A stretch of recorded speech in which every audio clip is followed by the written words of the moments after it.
जय मसीह की। परमेश्वर का धन्यवाद हो। हम एक बार फिर से परमेश्वर के वचन में उपस्थित हैं। हम प्रार्थना करते हैं। मैं आइजैक आप सबका स्वागत करता हूं परमेश्वर के अद्भुत वचन में।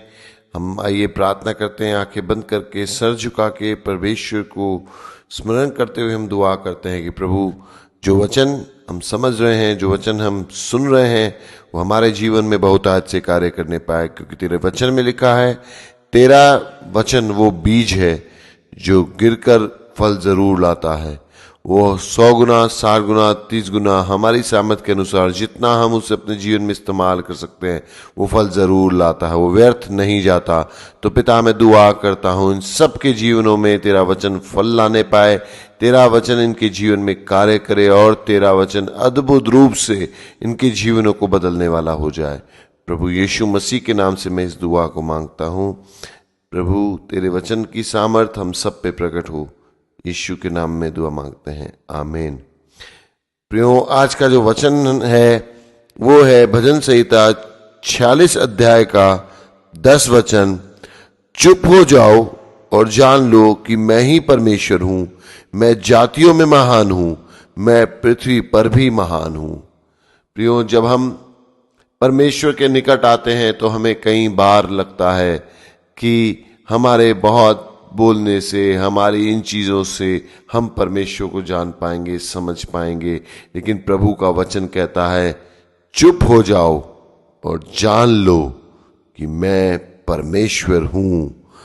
आप जब परेशानियों में हो, आप जब मुसीबतों में हो, आप जब अपने दिमाग की ऐसी हालत में हो कि आपका दिमाग का घोड़ा एक बार इधर दौड़ रहा और एक बार उधर दौड़ रहा, आपको पता ही नहीं है कि आपको कहाँ रुकना होगा, क्या करना होगा, तब प्रभु का वचन कहता है, चुप हो जाओ और जान लो मैं ही परमेश्वर हूं। आपके दिमाग के विचारों को शांत कीजिए, उन्हें रोक लीजिए, उसे दौड़ने मत दीजिए इधर से उधर, वरना आपको वो अपने साथ दौड़ाते रहेंगे। उस समय जरूरत है, चुप हो जाओ और जान लो मैं ही परमेश्वर हूं।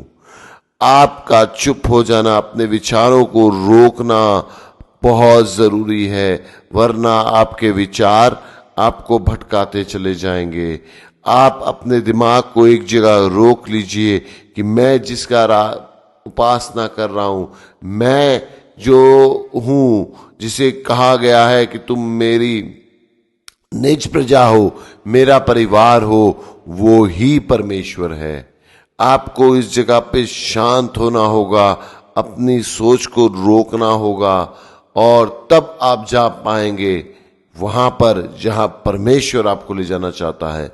वो अद्भुत परमेश्वर है, लेकिन वो आपसे एक चीज की डिमांड कर रहा है, मांग कर रहा है कि आप चुप हो जाओ और जान लो मैं ही परमेश्वर हूं, मैं ही जातियों में महान हूं, मैं ही पृथ्वी पर महान हूं। आप जिस समस्याओं से लड़ रहे हो, जिन चीजों से उलझ रहे हो, जिन चीजों से होके निकल रहे हो, विश्वास रखिए कि परमेश्वर उन सब परिस्थितियों से बड़ा है। लेकिन इसको जानने के लिए आपके लिए शर्त रहेगी, आपको चुप होना होगा। आपको पता है, आपकी प्रार्थनाओं का सबसे ज्यादा नुकसान आप खुद करते हैं। आप प्रार्थनाएं करते हैं, फिर उसके विपरीत बोलना शुरू करते हैं, सोचना शुरू करते हैं। आपकी प्रार्थनाएं बुरी नहीं हैं, आपको वो करनी है, लेकिन आपको जिन चीजों को चुप करना है, वो आपकी उन चीजों को करना है जो आपकी प्रार्थनाओं के विपरीत में आपके मुंह से निकलती हैं। जो आपके हृदय के अंदर विचार चलते हैं, उसे आपको शांत करना ही पड़ेगा अगर आप परमेश्वर के कार्य को अपने जीवन में देखना चाहते हैं। तो प्रियो, पूरी शिद्दत से जुड़ जाइए कि आप जिस परमेश्वर में है वो ही परमेश्वर है, वो भी परमेश्वर नहीं है, वो ही परमेश्वर है। और आपके अंदर एक भाव उठना चाहिए कि वो पृथ्वी पर महान है। मेरी समस्याएं कितनी बड़ी हो, मेरी मुसीबत कितनी बड़ी हो, मेरी समस्या भले किसी को समझ में नहीं आती, मेरा परमेश्वर ही परमेश्वर है और वो इन सब पर महान है, जयवंत है, और वो 100% आपको उसमें से निकालेगा भी और आपको जय के उत्सव में लेके फिरेगा। ये उसका वादा है आपके साथ। देखिए, वचन एक जगह और कहता है, निर्गमन की किताब में 14 अध्याय का 13 वचन। मूसा ने लोगों से कहा, डरो मत, खड़े खड़े वह उद्धार का काम देखो जो यहोवा आज तुम्हारे लिए करेगा, क्योंकि जिन मिस्रियों को तुम आज देखते हो उन्हें फिर कभी न देखोगे।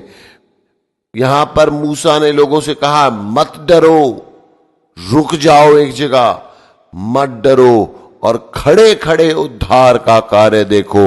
आपको आपके बचाव के लिए, अपने उद्धार के लिए, अपनी सुरक्षा के लिए कुछ करना नहीं पड़ेगा, परमेश्वर करेगा। लेकिन आपके लिए दो शर्तें हैं, डरो मत और खड़े रहो। आप भागोगे तो परमेश्वर काम कैसे करेगा? आप डरोगे तो परमेश्वर काम कैसे करेगा? तुम खड़े खड़े उस उद्धार के कार्य को देखो जो परमेश्वर आज करेगा। आज, कल परसों तरसों नहीं, वो आज करेगा। और जिन मिस्रियों को तुम देखते हो उन्हें फिर कभी न देखोगे। जिन समस्याओं को, जिन मुसीबतों को, जिन प्रॉब्लम्स को आप आज देख रहे हो फिर कभी नहीं देखोगे। लेकिन शर्त वही, अपने विचारों को रोकना सीखिए, कंट्रोल कीजिए। मत बोलिए कि मेरे से तो कंट्रोल नहीं होते, ऐसा नहीं होता। आप सर्वशक्तिमान परमेश्वर के बच्चे हैं, आप हर चीज पर कंट्रोल कर सकते हैं। अपने मन को तैयार कीजिए, विश्वास में उसको दृढ़ कीजिए और मान लीजिए कि आप जिस परमेश्वर के पीछे चल रहे हैं वो ही परमेश्वर है। वो जातियों पर महान है, वो पृथ्वी पर भी महान है। हर चीज उसके अधीन है, हर चीज उसके सामने घुटना टेक देती है। समस्या कितनी बड़ी हो, घुटना टेक देती है। तो आप अपने हृदय को चुप करिए और उसे विश्वास दिलाइए कि तू सुरक्षित है यहोवा के हाथों में। आपकी जय निश्चित सुनिश्चित है परमेश्वर में, परंतु आपको अपने आप को चुप करना आना होगा। हर जगह बोलना अपनी समस्याओं के बारे में सही नहीं है। कोई एक जन रखिए, आपके अगुवे हो जिन्हें बताएं, उनसे प्रार्थनाएं करें और अपने जीवन में परमेश्वर के वचन को कार्य करने दें। परमेश्वर का वचन रेगिस्तान में नदी बहाने वाला परमेश्वर का वचन है। वो कुछ भी बदल सकता है, वो उतना बदलेगा जितनी आप उम्मीद करते हैं। तो एक्सपेक्ट कीजिए, उम्मीद कीजिए परमेश्वर से कि परमेश्वर आपके जीवन में अद्भुत कार्य करे, परमेश्वर आपके जीवन को बदल डाले। यही परमेश्वर चाहते हैं और यही वो आपके जीवन में करेंगे भी। तो प्रियो, आज के वचन को अपने हृदय पर रखिए, मनन कीजिए सारा दिन इस पर और निश्चित आप परमेश्वर की आशीष को अपने जीवन में बहते हुए देखेंगे। प्रभु यीशु मसीह के नाम में हम आप सब के लिए प्रार्थनाएं करते हैं कि प्रभु आपके हृदय में अपने वचन को अधिकाई से बसने दे, ताकि आप ज्यादा से ज्यादा फल ले सकें परमेश्वर का। यीशु मसीह के नाम से इस दुआ को मांगते हैं, आमीन।